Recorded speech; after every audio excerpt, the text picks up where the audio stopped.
তো বন্ধুরা দেখো সকাল সকাল আমার সকালে খাওয়া রেডি করতেছি। আর বাইরে তো বৃষ্টি, তার জন্য সকাল সকাল এখন আলু সিদ্ধ মাখার জন্য দেখো পেঁয়াজ আর শুকনো লঙ্কা ভেজে নিচ্ছি ভালো করে।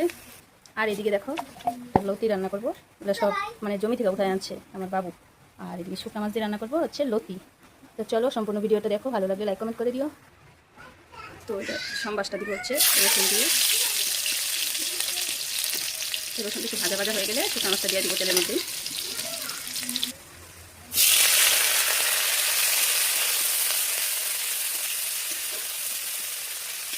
শুকনো মাছ একটু ভাজা ভাজা হয়ে নিই, তারপরে লতিটা দিয়ে দিব।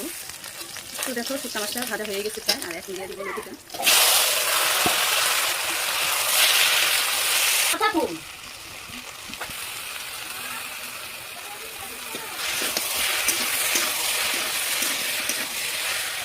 আর দেখো এদিকে কাঁচা লঙ্কা আর রসুন একসাথে বেটে নিব। আর শুকনো মাছের মানে মশলাটা পাটাতে করে খাইতেই ভালো লাগে বেশি, এর জন্য আর মিক্সারে দিই নেই, তার জন্য পাটায় বেটে নিব।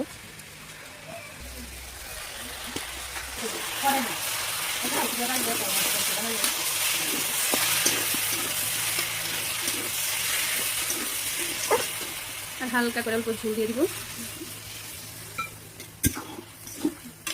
বেশি ঝুল দিব না, হবে মাখা মাখা। তো এদিকে দেখো আলু সিদ্ধটা মাখা হয়ে গেছে, ঝাল ঝাল লাল লাল, সেই ঝাল তো সেই যেমন হইতেছে। আর এই যে দেখো আমার লতি হয়ে গেছে, লতি রান্না কমপ্লিট।